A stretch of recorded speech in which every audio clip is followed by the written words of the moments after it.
Hi everyone, and welcome back to my channel. I'm E.D. Lewis, and happy Summer Spooks, and happy spooky season to those who are celebrating it early. So this is actually my second go at this video. I wasn't satisfied with the previous version of it, and I was really disappointed during that video, and I'll go ahead and insert the clip of the very start of that video, probably at the end of this, so you'll see what happened. Well, not quite at the end, right before the end of the video, because I will do the closing afterwards. Yeah, the lights on my tripod went out. Luckily, I do have my old tripod. It doesn't have all the special colors on it, but it does, the lighting still works on it.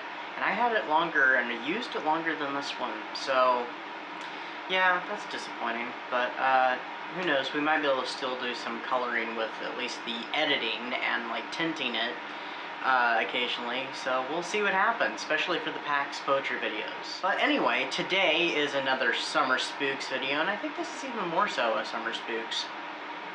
So, I do have my phone up if there's any additional information I need to pull up. Okay, so today's review is over the 2001 novelization of Jason X, which came out in 2001. This novelization is by Cardigan, and I don't have a physical copy of this book. I don't own this book, unfortunately. It's one of those that's kind of hard to find, unless you happen upon it at like a used bookstore or somewhere someone's selling their old copy online. But this I listened to on the 80s Slasher Librarian's channel, which I will link him down below. Do check out his channel. He's got some awesome fan-made audiobooks, and he has also written a story that's connected with this that I'm going to be listening soon, and I'll be talking about that in a future video. But today we're talking about Jason X. So, it follows the same plot as the movie. Jason has been captured, and he attempts to escape, and the surviving person at the facility, at the Crystal Lake facility, because this takes place in the future time of 2010, which at the time when the movie came out and the book came out, it was, you know, nine years away. And there's, you know, there's a research facility at Crystal Lake now, apparently. So the surviving member of at least that area of the facility, anyway, I don't know how the facility's, you know, set up. They don't really describe that in the book nor in the movie, less so in the movie. Puts him under cryogenic freezing, you know, puts him to sleep, and right before she can get out, she is stabbed by him, and she's bleeding out, and the room gets put under lockdown, and I think the whole facility, in fact, because the cryo chamber has been compromised. The whole place is frozen. So we jump ahead about around 450 years into the future. It's, I think, the 26th century, and Earth is completely deserted. It is uninhabitable. The remaining humans had basically jumped ship and found a new planet that they call Earth 2, and now field trips and research groups come back to Earth 1 periodically to do, you know, various forms of research, and this group of students end up stumbling upon the Crystal Lake facility and find both Rowan, the final victim of the facility, as well as Jason, perfectly preserved. So they bring them on board the ship, they revive them independently, and the killing starts again. There's a big face-off, and eventually Jason, I'm not going to tell you how, unless you've seen the movie, you won't know, or read the book, Jason gets an upgrade.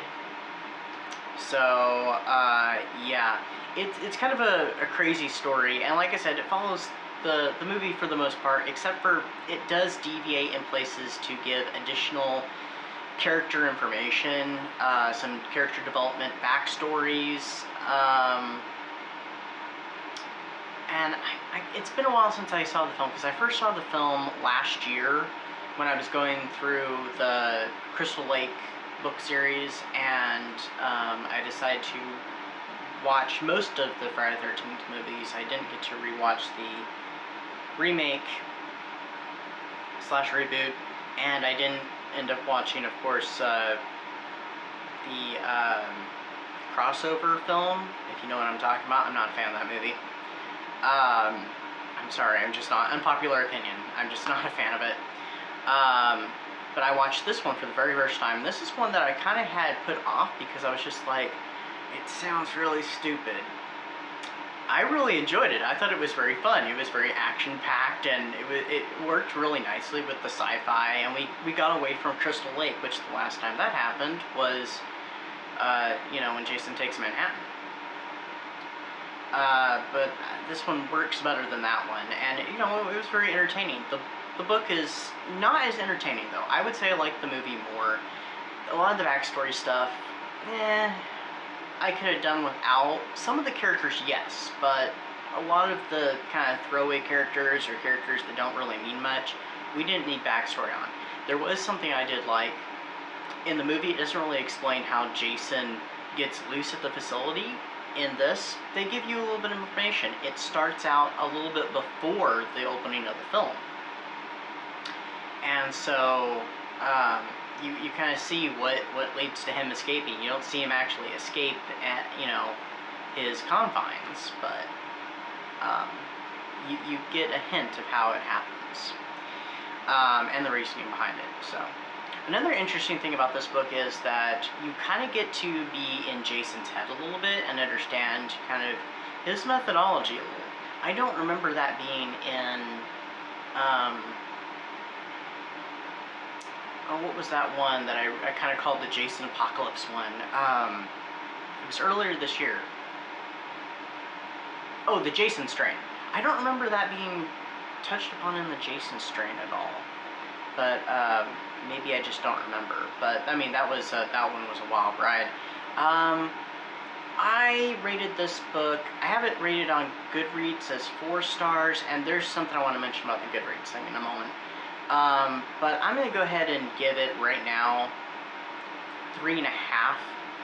Not my favorite. I actually liked the Jason strain a little more. But this one did still have that action, sci-fi adventure with the horror. Kind of think a little bit, not fully, but a little bit of Alien and Aliens with, you know, like, you know, the whole thing about being trapped on the ship and, you know, you're being picked off one by one, and the action, you know, the sci-fi action of Aliens. But, yeah, so, because, I mean, Alien is kind of considered kind of like sort of like a slasher and a haunted house movie, except for it's set on a spaceship, and the slasher is an alien, you know, an alien being, and not, you know, like a human, you know, killer. Though by this point, of course, Jason's not really human anymore. He's supernatural, so. But anyway, so really quick, the Goodreads thing. So on Goodreads, they have this book, and there are other books, and there's a whole series of these books apparently, which I'm currently listening to book 2 on the 80 Slasher Librarian's channel.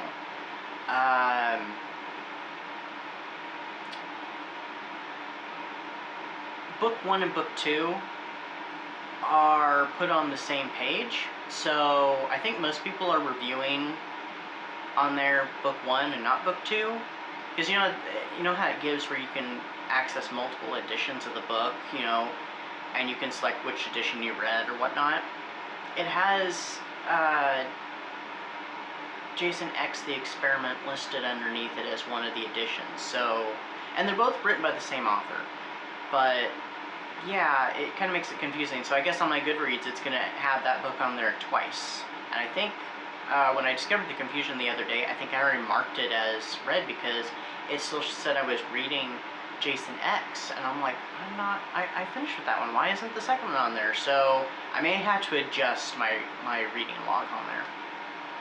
So, yeah. So let's jump to that clip of me opening this video originally, which I did like my opening. And then it went south. Hey everybody. Um, so, uh-oh, what'd I do? Oh, what'd I do? What'd I do?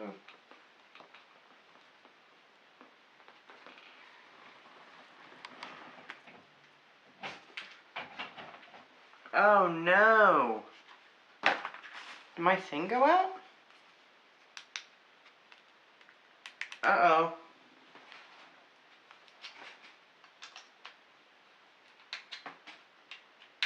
Oh no. Okay, lights on. Okay, we're gonna do this a little differently. It's okay to laugh at that. Okay, so that's my review. I hope everybody's having a great July thus far. Literally today that I'm filming this is the 10th. I wanted to get this refilmed before Saturday, so yeah, so I hope everybody's having a good July. Everybody's having a good Summer Spooks. Good start to early spooky season if you participate in early spooky season. So yeah, so until next time, stay safe, stay spooky, and I'll see you then. Bye-bye.